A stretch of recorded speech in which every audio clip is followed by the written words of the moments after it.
only on West Nile Television, where we give you the daily news bulletins of the day every day from 7 p.m. to 8 p.m. My name is Okumaringa Christine. Before we dive into any of the stories this evening, let's have more of what's happening in the headlines. In the headlines tonight, Minister Kanya warns locals in Palorinia against selling titled land.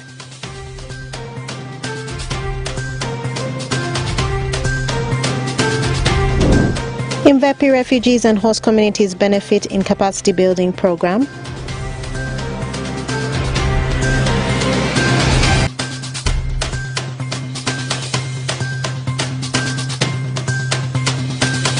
And Uganda Association of Women Lawyers launch access to justice in Nebi district. This and more in the Nilecast News Bulletin.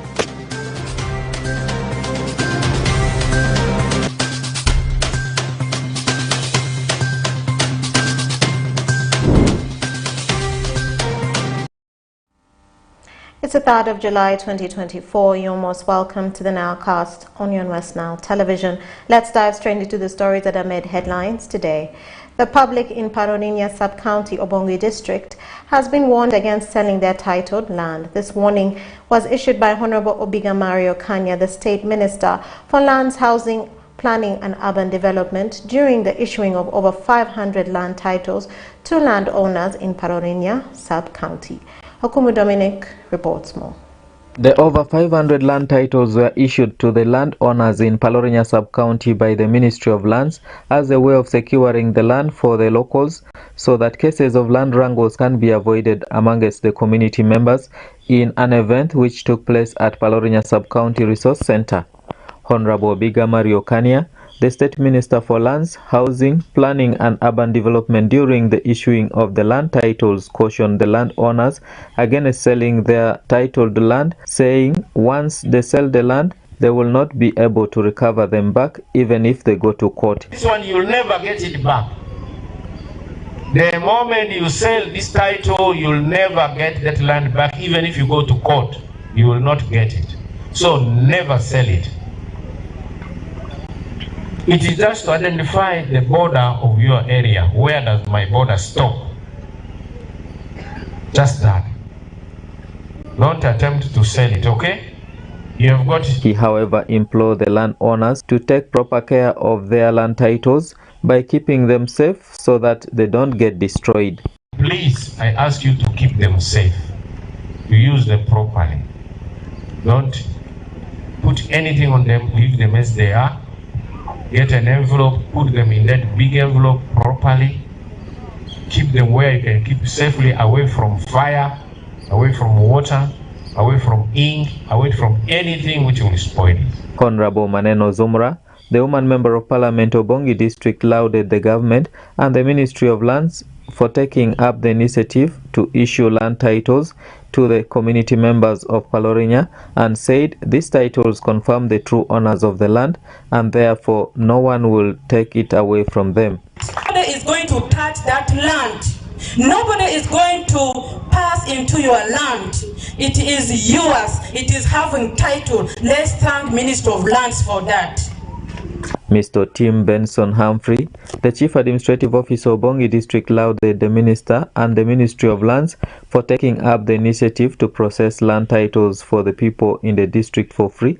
Yet in actual sense, for one to process a land title, he or she will have to part ways with close to 7 million shillings. I don't think we have achieved 50 land titles, but your ministry under your wise leadership, you have been able to work hard and provide 508 titles.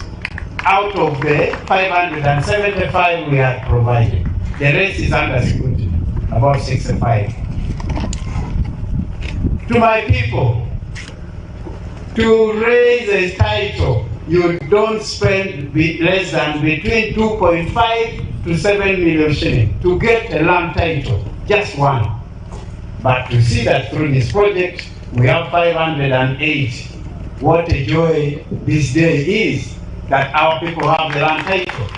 Honorable Erwaga Luke Mulago, the Chairman Local Council 3 Palorinya Sub-County, said it's a rare opportunity the Ministry of Lands has given to the people of Palorinya and appealed to the public to keep the titles well, saying these titles will add value to the land once the owners choose to sell them.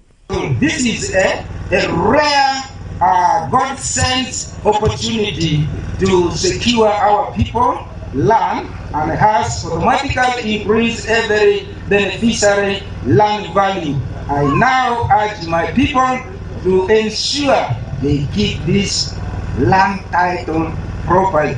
The Ministry of Lands has processed free 508 land titles for the community of Palorinya Sub-County in Obongi District as part of their corporate social responsibility aimed at securing and adding value to the land so that cases of land wrangles among the community members can be addressed. And this has added up the number of people who own land titles in the entire district.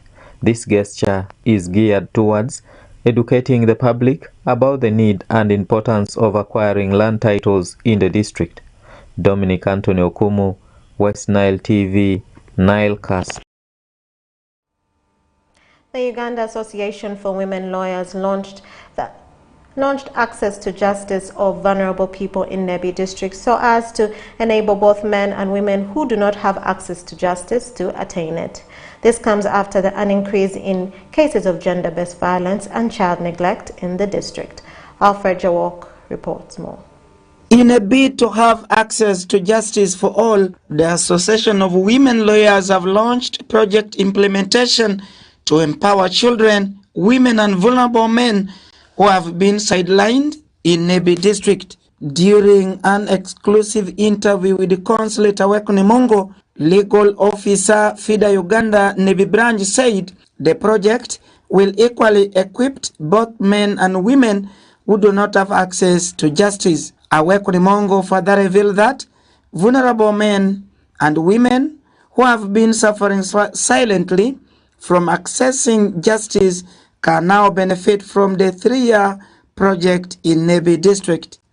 Nebi district, we are implementing a project on access to justice for women, children, and vulnerable men. And so far for my period working in Nebi, we have received multiple cases of gender-based violence, as well as cases of maintenance, meaning there are very many parents who are not taking up their responsibilities. There are very many children who are struggling and women who are struggling to make ends meet.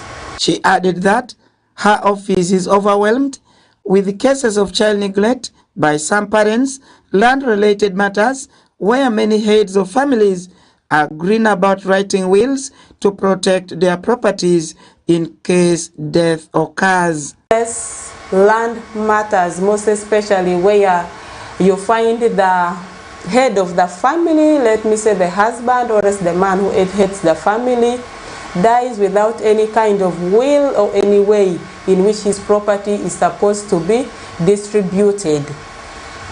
As such, there are too many land cases, most especially affecting widows.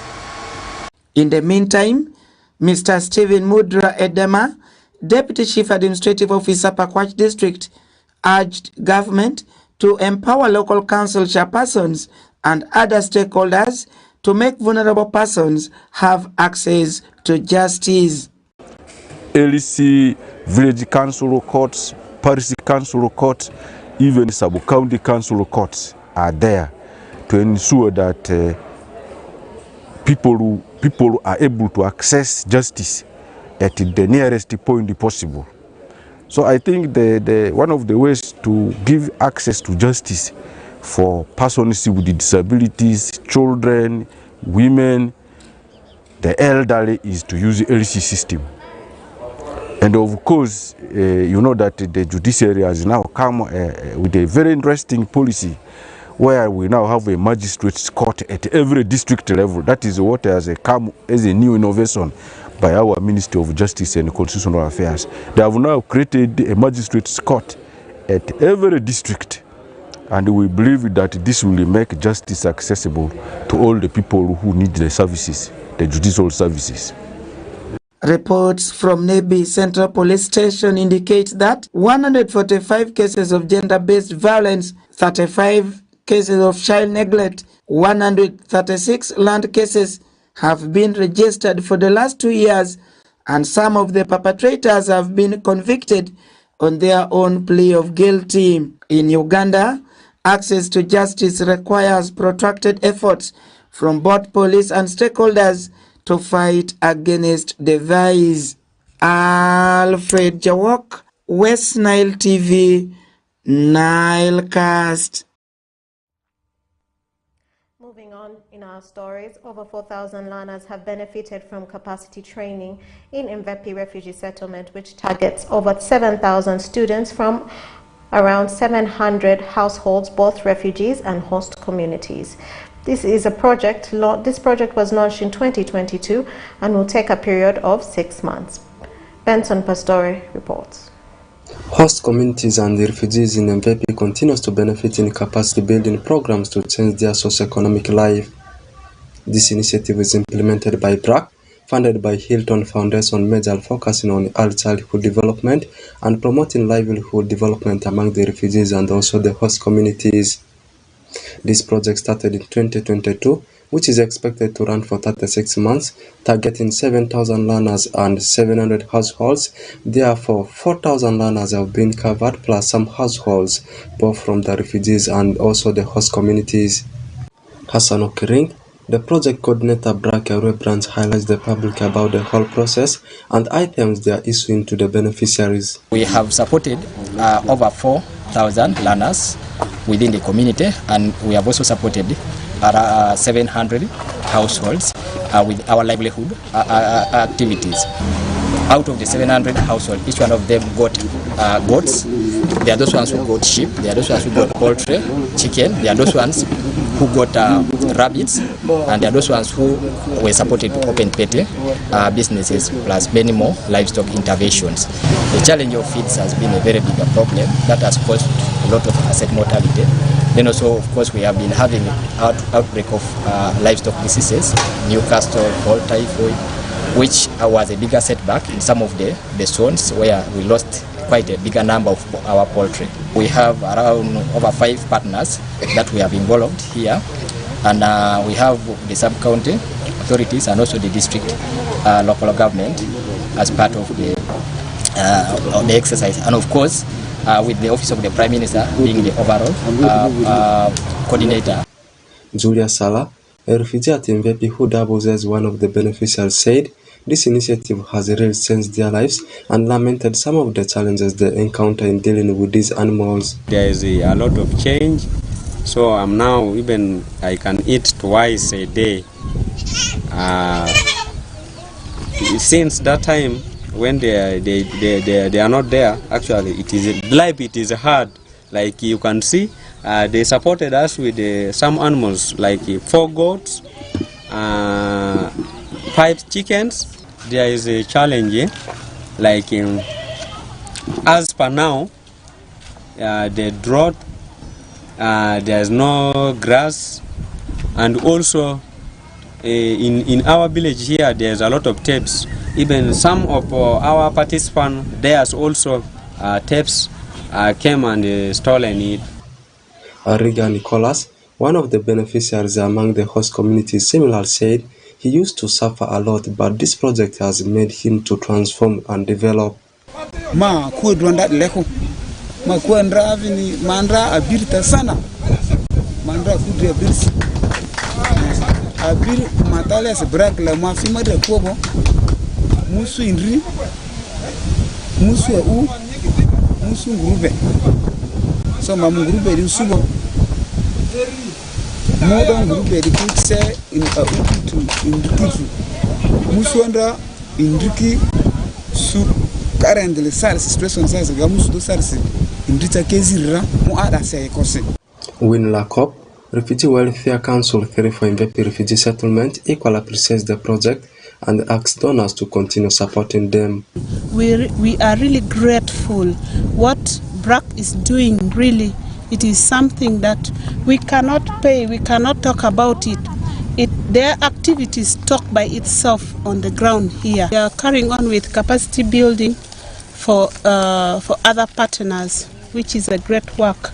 Because together, when they work together, they will improve the lives of a wider community. Also urge or talk to their donors if they can increase on their project so that they continue to support our people.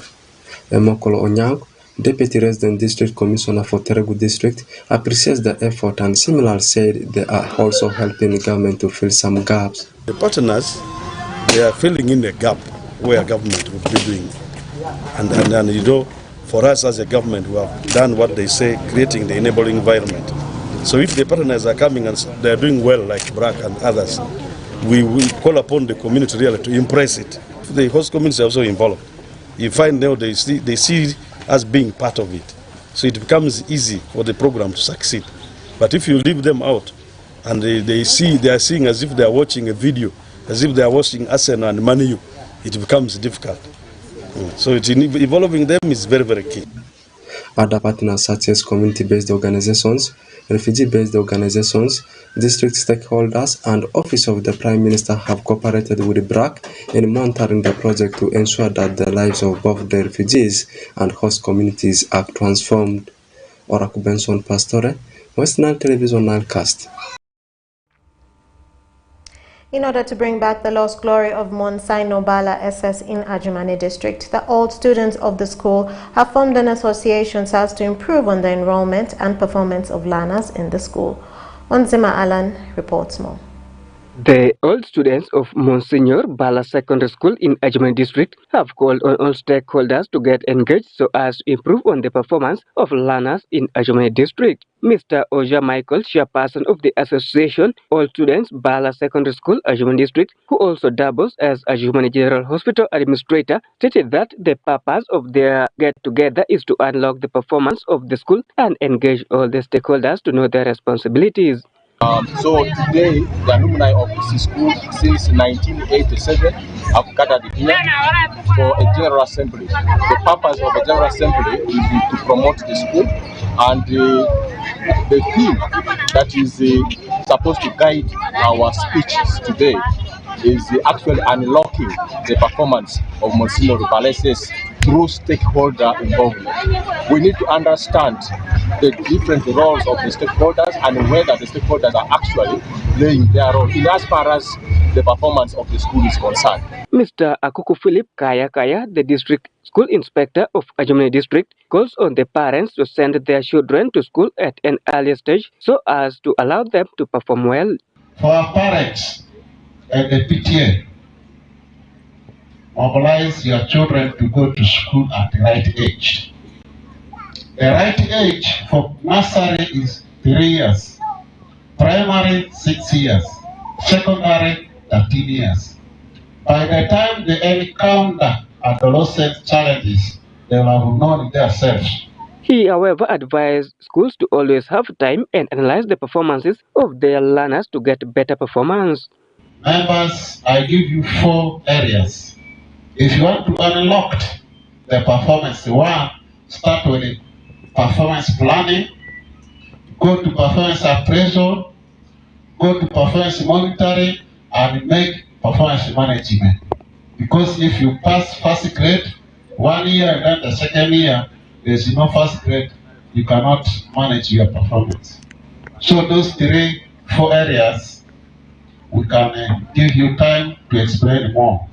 Mr. Dama Charles, an OB of Monsignor Bala Secondary School, said the school has declined so much and says they want to revamp the lost glory of the school, ranging from enrollment of learners to their performance.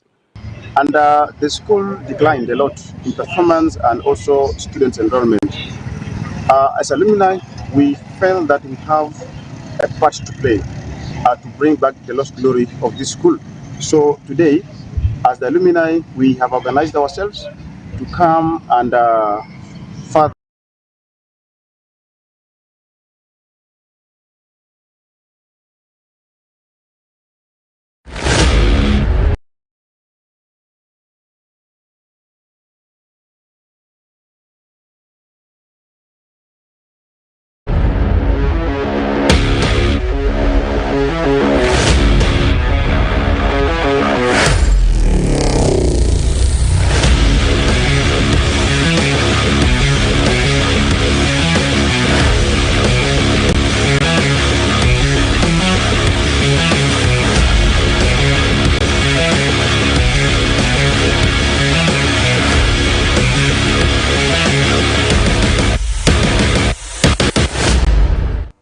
name is Orak Benson Pastore. This is West Nile Television. It's called Nilecast, but I'm coming for Nilecast Sports. Of course, so many things continues to transpire in the world of sports. I can confirm to you, transfer business is now getting very, very interesting, both within the country of Uganda and also all over the continent as far as football is concerned. Let's start with what is happening within the country, and we discuss some of the transfer stories before we talk about the Copa America and also the ongoing European Championship in Germany, which people love calling it Euro. It has already proceeded to the quarterfinals. Which country is facing which one, and also some of the breaking stories, done deals that already are the pipeline.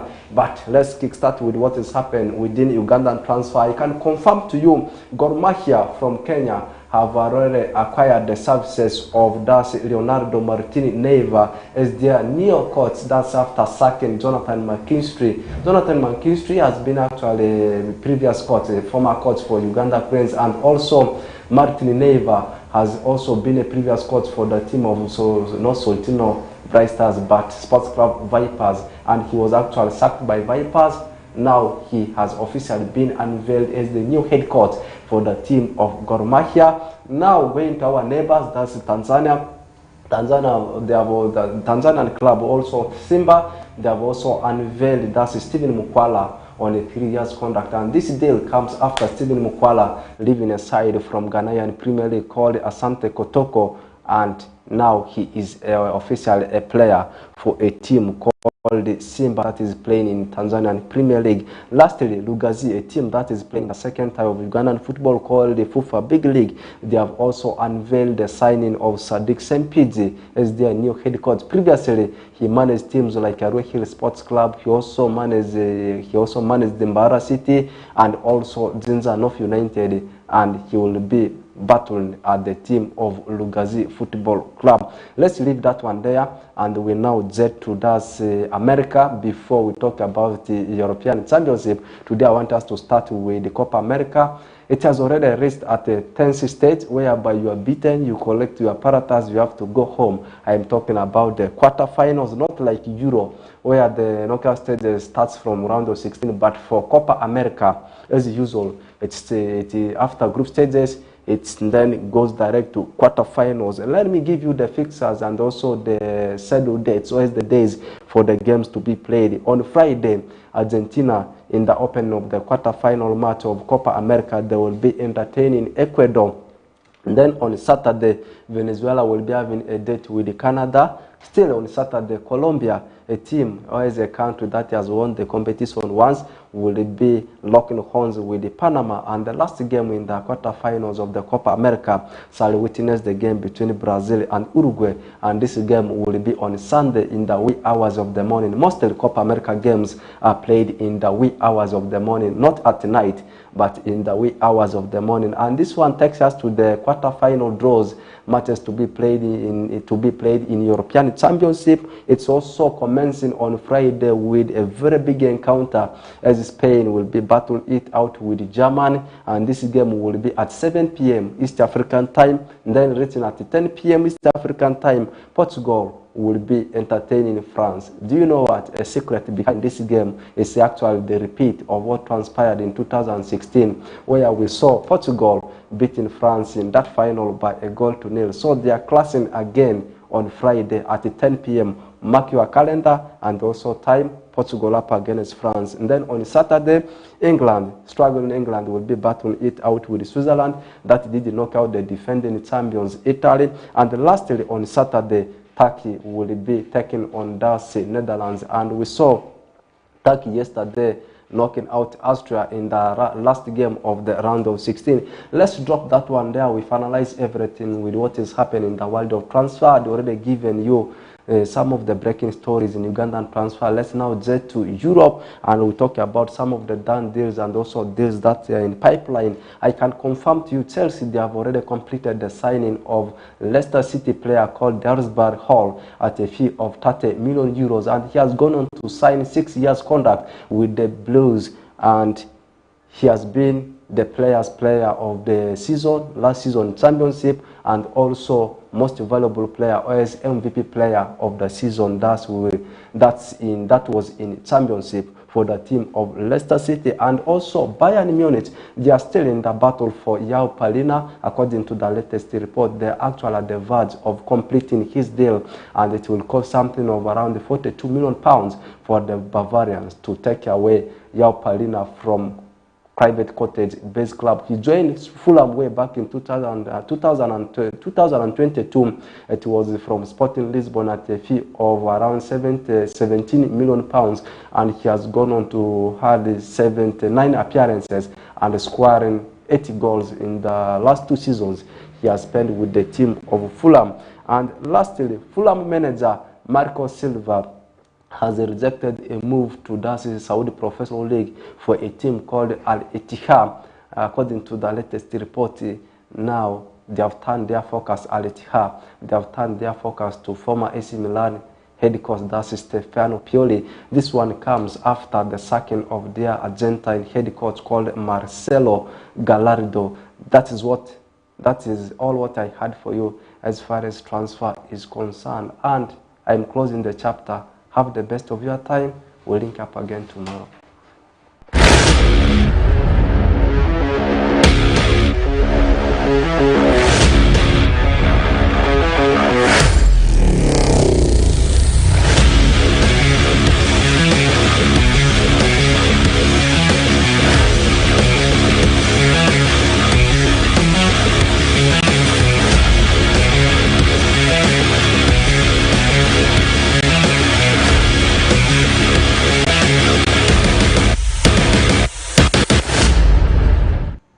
That was Rocco Benson Pastore giving us the sports news and the sports highlight under the NILE Cast Sports Edition on Yon West Nile Television. Thank you, viewers, for always taking